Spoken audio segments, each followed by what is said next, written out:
Des internés, échappés par la mort des justes passions.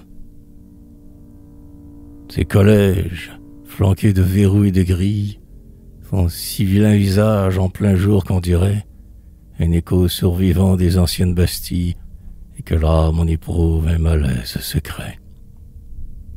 Leurs portes rechignées au clou de forteresse où se lit ironie, au fronton liberté, s'ouvrent 2 fois par jour en appétit de graisse sur l'élite des galopins de la cité. Ceux-là, leur venue où le portier les lâche, revomis aux fraîcheurs des trottoirs attablés, s'égayent d'un pied leste, allégé de la tâche, dans les jardins de rire et d'orchestre mêlés. D'aucuns, feutres en bataille avec des singeries de chic, la cigarette au dos, monocle à l'œil, miment les lovelaces au fond des brasseries et s'icardent d'un geste enluminé d'orgueil. D'autres, vibrant d'éclats de fête et de théâtre, s'arrêtent dans le bruit des crieurs de journaux, à chaque librairie où les piles jaunâtres s'entassent du poème et des romans nouveaux. Tous sûrs de retrouver, au soir, la chaude étreinte du foyer, les rideaux de bien-être soupis, la nappe appétissante et l'alcôve aux fleurs peintes, aux 1000 songes bleus gazouilles mi-blottis. Cependant que, parqués dans les salles d'études, où la lèpre des murs champignonne à foison, les internés, fourbus d'atroces lassitudes, s'écœurent sur Manille, Aristote ou Nazon.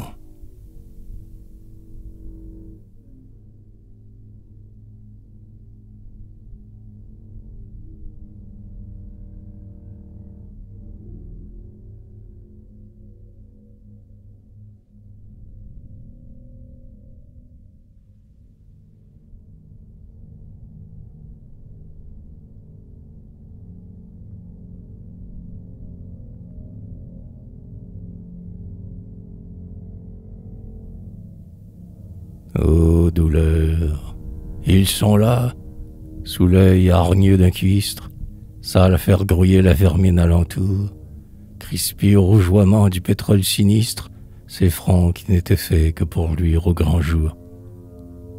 Et ils sont là, mastiquant un vieux levain de haine, plus aigri chaque année s'effondrant plus là, quand un zéphyr ami leur apporte à la laine des marronniers en fleurs et des premiers lilas.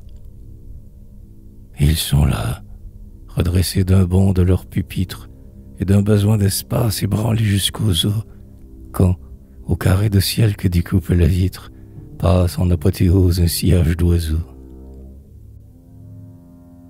Ô rage, être enfermé quand l'herbe en pâquerette éclate que l'azur découvre son sein nu, et se sentir, à l'âge où l'aile aspire aux crêtes, d'un règne de plomb à terre retenu. Ô rage, dépérir dans un relent fossile, n'avoir qu'un tableau noir pour unique horizon, quand on entend embarrir et chanter la ville, et quand où l'air s'adore aux fêtes des maisons.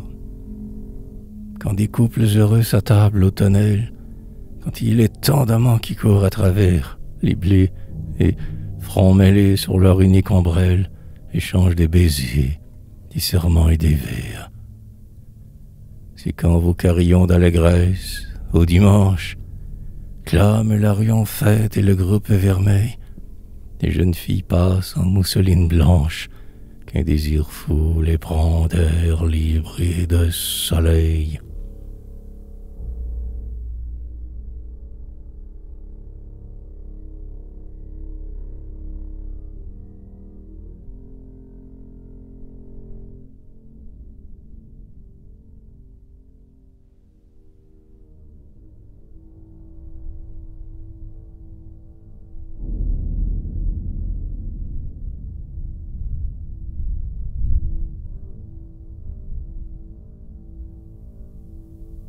Celui-ci, frêle et blond, brisé de langueur mièvre, comme il se traîne pâle au long des corridors.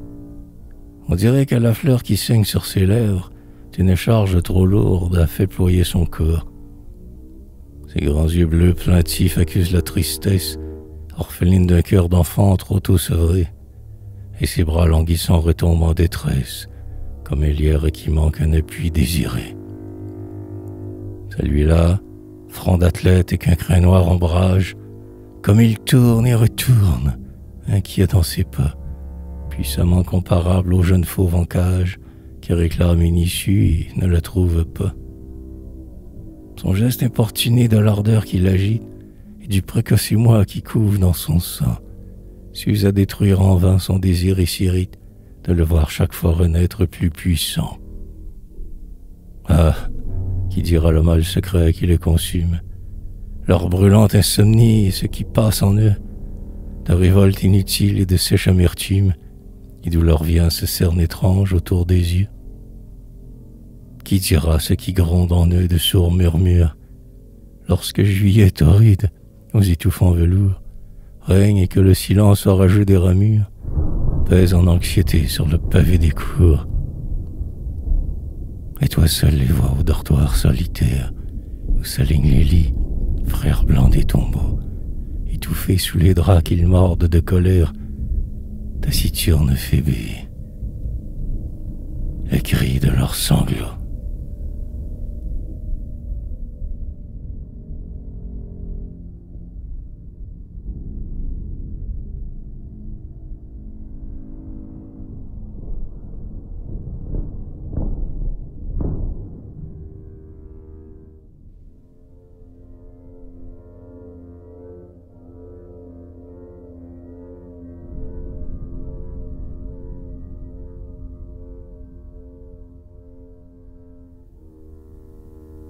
Souvent dans le préau désert au recoin dense, épris de solitude, ils s'exilent des jeux et s'étonnent, mêlant leurs jeunes confidences du trouble embarrassé qui naît de leurs aveux.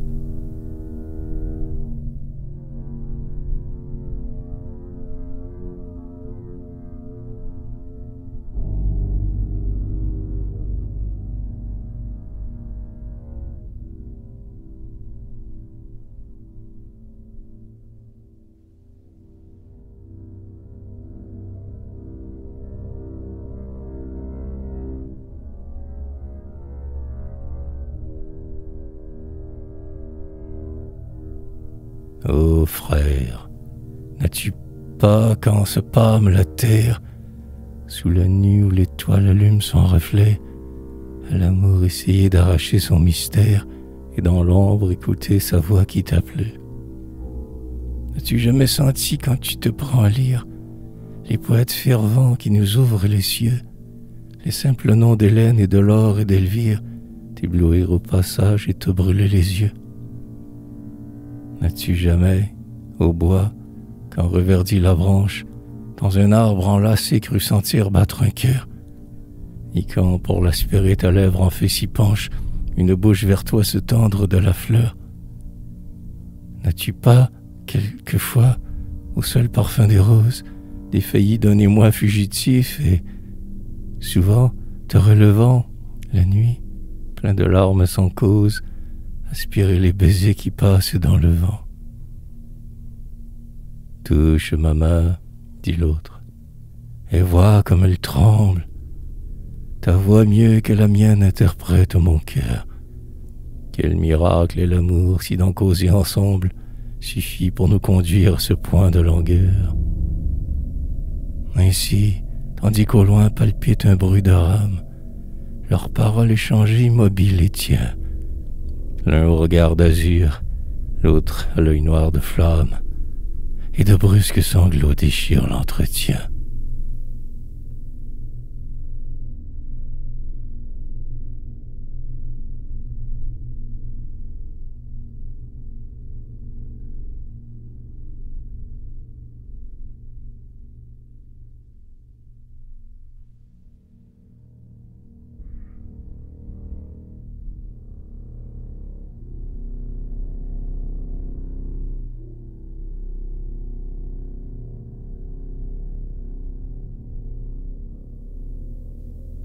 Captivité. Voilà ton œuvre, et plus qu'encore, ceux qui de la jeunesse ont le gouvernement s'obstinent par routine à verrouiller l'aurore Ah, du moins, à défaut de leur ressentiment, que tout ce qui pullule en toi, sainte nature, de sève incompressible en ces lieux exécrés, explose, et s'y ruant en vagues de verdure, les fasse avec un bruit terrible s'effondrer. Va, sape à la lumière un chemin dans ces ombres, afin qu'on voie, un jour, sous les cieux apaisés, jaillir une forêt forte de ces décombres, ivre de saine joie et de féconds baisers.